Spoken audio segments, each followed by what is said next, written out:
Warning. For your safety, remain indoors at all times. If you hear loud noises, such as banging or screaming, do not investigate. If you hear unfamiliar voices, run.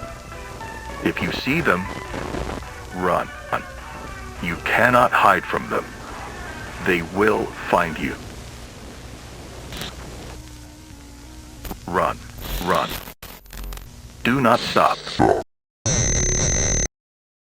This message is brought to you by the Innards Broadcasting Company. The Innards. It seems to be a hub for survivors and scavengers of the forever winter. Once you complete your first training mission, you're instantly thrown into this underground tunnel system, where you're able to manage supplies, track quests, and venture into the outside world. This video is going to aim to be more of an introspective and using context clues and set pieces to try and figure out what goes on down here. Now obviously, Forever Winter is in early access, and a lot of this is going to be subject to change. But you've got to remember that devs built this environment with the purpose of introducing everyone to this twisted world. And everything here seems very intentionally placed, and opens up some really odd questions about what's actually done down here. The question I want to figure out is, what can we learn about this place solely from exploring, and what secrets can we uncover? We first spawn in what looks to be a tunnel or some sort of transportation system. There are tracks on the floor and clear markings for a platform on the side. We can only speculate whether this was initially built to be a subway, or whether this is part of an already existing underground weapons base. Behind you, you'll see a missile. The warhead has been split open. Considering that we've spawned in on this side, we could assume that maybe this was the way that we initially came into this area. Part of me wonders whether in a world of constant war and seemingly unlimited military ordnance, could this rocket have been repurposed into some sort of cart or train? It's definitely a bit of a stretch, as we do see an ATV on the other side of this tunnel, which is seemingly used when we actually go out on a raid. We can see that despite the harsh environment, there seems to be an abundance of electricity. Screens and lights are plastered around all corners of the innards, with no real care about efficiency, and cables are littered everywhere. It's cold down here. Citizens are wearing many layers, jackets, beanies and scarves, all to keep warm. We can also see people huddling around heaters, creating a lot of mist in the air. Speaking of citizens, I couldn't help but notice there's a severe lack of any children in this tunnel. This could be easily explained by saying that this specific tunnel is no place for children, considering we've got the Armory and the medical bay, and we don't actually see any living quarters in this section. But it makes you think, would people even consider having a child in this environment, where at any moment Eurasian cyborgs could crawl in, similar to what we saw in the training mission? Does that mean these are the last of the survivors? On the platform to the side, there are a pile of bones next to ripped up rubbish bags. Two people stand nearby. Did these people sift through the trash to find these bones and pick them out? Are they mourning this person?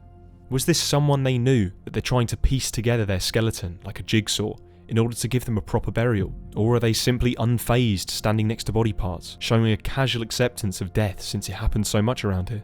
Further down this tunnel, there's a very strange medical chair fitted with saw blades, syringes and other surgical equipment. There's a formal med bay around the corner, so it seems quite strange that this would be here right next to the entrance. Although when doing life-saving operations, maybe this is the best place for it, closest to the action. I have been playing as Bagman recently, and he seems to be fitted with cybernetically enhanced arms. Could this possibly be the place where those are fitted, fixed or modified?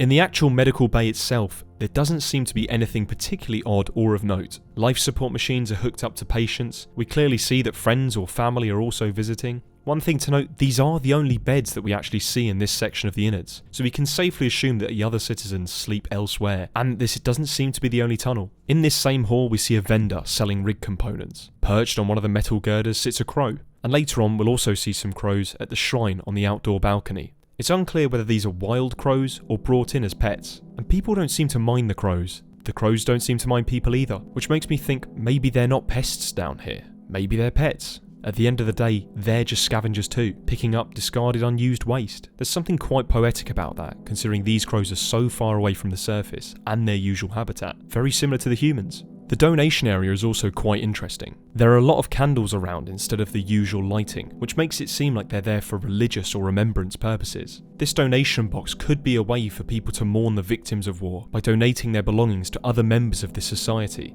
and lighting a candle as a way to show respect or gratitude. I do wonder about the religious connotations of this. There's a star-shaped pillow above the bin with a human nose. Someone has painted on 3 eyes, and blood has been added to the nose. The only other reference to religion we visibly have here is the description of the shrine outside, which refers to a Mech God. Could this be part of the religion, or is this something else entirely? I feel like I could make an entire speculative video on what this pillow is, as it seems so strange. I can't tell if it's been made purposely for this, or whether this is a piece of pre-war art that people have attached symbolic meaning to. Moving forward, we see the Armory, which has wares and guns hanging up on the walls. There are also other types of weapons hanging from the ceiling, and interestingly, a couple of these weapon types aren't actually sold by the vendor here, or any vendor in the Innards as far as I can tell. A couple of the examples that I could spot was the MP5 and the Luger pistol. I'm not sure whether these are meant to be some sort of fancy way of storing and displaying these guns, or whether these are decoration pieces. Maybe there's no ammo for these pre-war weapons, or maybe they're not considered valuable enough to actually store and display on the wall. However, I do find it interesting how the weapons hanging from the ceiling aren't treated the same way as the wall displays, and the fact that you can't buy some of these weapons raises even more questions. Why would the developers spend time modelling these weapons with the sole purpose of just being display pieces? Weapon modifications are littered all over the floor, and it just goes to show how many of these weapons are collected and dismantled, that they've ran out of storage space to keep these and they're just spilling out into the floor. In the hub customization, you can also buy a special tree, which is clearly meant to replicate a Christmas tree, but it's built from AK-47 parts. The fact that it refers to it as a special tree and not a Christmas tree makes me speculate if the tradition still sticks, but people have forgotten the festive reason. This doesn't seem to be available for some sort of Christmas-timed event, as you're able to purchase it at any time, which could lead further into this theory. The shopkeeper also seems to keep himself company with a dog. The dog is clearly cybernetically enhanced due to its glowing red eyes, and it seems to have glowing red spots or exposed circuitry all around its body as well. You can even buy the dog a shelter if you have enough credits as part of the hub customization. It just goes to show that in this dark world, humans still have need for companionship, and similar to the crows that we saw earlier, people still value the idea of pets and love. The Armory shopkeeper, referred to in-game as Grillo, sells the weapons, munitions and mods. Grillo is very peculiar. He has 6 arms, wears a gas mask indoors and has a screen above him. Mounted on his shoulder is a security camera. Whatever Grillo is, there's a few of his kind around in the Innards. I could spot 3 in total, and they're all in some sort of powered off state. We have one in the Armory, a deactivated one above the hub customization, and the last one in a room I'll get to towards the end of the video, but arguably the scariest one. They all share similar features, but this one seems to be the only one with a powered on screen and security camera, which makes me think that maybe this robot's used remotely by the actual Grillo person. The text above on the screen cycles through the 3 main languages used in Forever Winter by the different factions, and it shows an eerie pixelated skull as the backdrop. We don't encounter this robot type anywhere else, or in any of the promotional material for Forever Winter, which makes me think that maybe this is something exclusive to the Innards, or maybe it's a decommissioned robot that doesn't take kindly to the outside Forever War. The robot above the hub customization seems to be completely deactivated, but it has a heater facing it from above. My current theory for this is that it's some sort of Fallout-esque Mr. Handy robot system used when a human vendor is not available. It would definitely explain why the hub customization outpost robot is disabled, due to the shopkeeper being present below. It would also explain why the Armory vendor has a security camera. Maybe it shows a live feed to the actual human operating it. The security camera feature isn't seen on the other robot in the medical harvesting room that I'll get to, and probably for a good reason. When we leave the Armory, we move over to a balcony. We get a glimpse of the wider tunnel system, and we can see that we're not alone down here.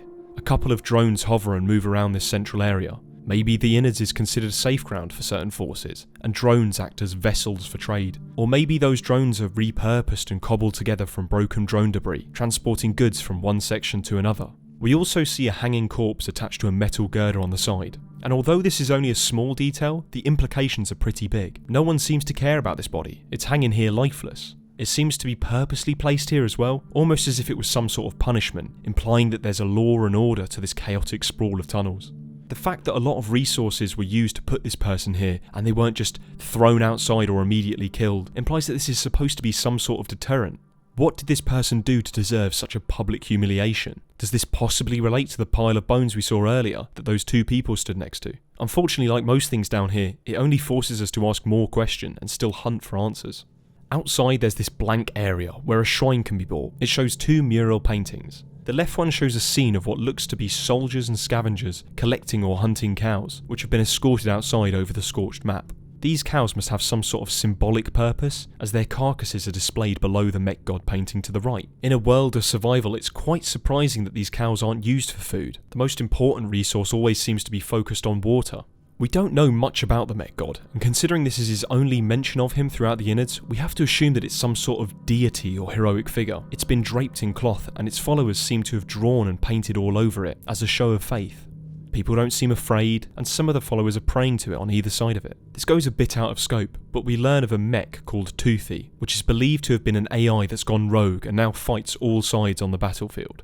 Maybe this idea of an AI going rogue is seen as them gaining sentience or enlightenment. Whereas Toothy chose the path of war, the Mech God seems to be quite passive. The only weapon it holds is what seems to be a ceremonial knife. Interestingly, it has a QR code on the side of its arm. It's malformed and you can't actually get any data from it, and I wonder whether in the future people forgot about the concept of a QR code, and people draw it everywhere as if it's some sort of hieroglyphic or stamp.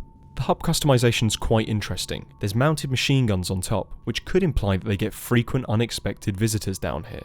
We see the other mechanical robot here that I mentioned earlier, and also we see the claws are coming off of the building, with seemingly no real purpose. Moving further on, we have the water facility. Water seems to be the most precious commodity down in the Innards, and we can see that because of the constant flashing warnings and screens, depicting how many days you have left before water runs out. I don't have too many comments about this section, as it's one of the only places in the Innards that's actually explained to us through dialogue and text. There's a lot of mystery down here, but I've saved the most mysterious till last. Moving on further, we have the first section of this room, which shows black body bags hooked up to wires and blood bags. In the corner of this room is a severely damaged red Euruscan augermech. It's clearly hurt and has 3 machine guns stabbed in at different angles. It seems to be hooked up to a life support machine, and quite possibly uses all of these blood bags and wires. I could be mistaken here, but I think this is the augermech that gives us all the Euruscan quests. The fact that even with our limited resources, the citizens of the Innards have chose to heal this person shows that it must be heavily regarded around here. Whether that's because of the constant quests and credits that it gives, or maybe it's had a complete change of heart and refuses to fight in the constant war, although I don't actually think that would explain the machine guns being stabbed in. All the blood bags in the room are labelled with AB positive blood type. Maybe this is an oversight and it's just a simple reused texture, but this blood type is known as the universal recipient, meaning that any type of blood can be given to them. But AB positive blood's only use is on AB positive patients. No other blood group can take this blood type. This implies that the augermech that's using this blood is AB positive, meaning that it can actually take blood from any donor or possibly any victim that it fights. Maybe that finally gives a purpose to its saw blade mouth that we see, where it uses its victims as some sort of biofuel source, or to repair its ever-draining blood supply from the damages of war.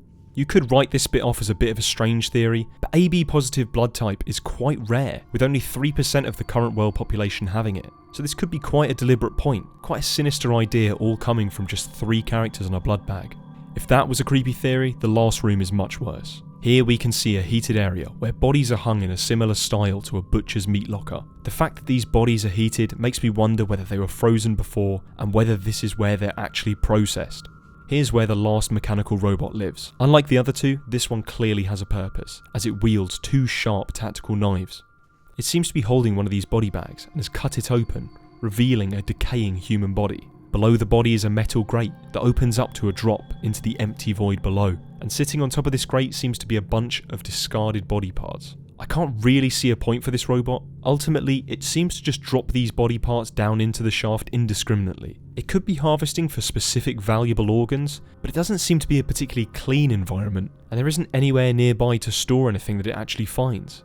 Maybe the only valuable part of the body is the blood that we see harvested. Blood contains roughly 50% water, and maybe it's not a coincidence that the water facility is right next door. Considering the endless flow of bodies coming from the war above, maybe this is the only real existing guaranteed supply of water. Well, that was all the interesting stuff I could find about the Innards. I'm sure there's been a ton that I've missed, and maybe I've over-speculated on a lot of the concepts in the video, but I thought it'd be quite fun to just try and pick it apart and get a deeper understanding of the world of Forever Winter, just from its main hub area. This is my first time theory crafting about a game, and I really enjoyed every second of it. Picking apart every minute detail of this map is really fun. If you want to see more content similar to this on different maps or anything else in the world of Forever Winter, I'd love to hear your feedback through a subscription or a like. But perhaps one of the most valuable forms of feedback would actually be through the comment section. I'd love to hear if there's anything that I've missed or if there's any other interpretations of the world. And I hope that the weird analog horror intro set the mood just right for this video. I've been playing around with editing styles and I thought that would be something new and quite fun. But hopefully I'll be seeing you next video. And stay hydrated.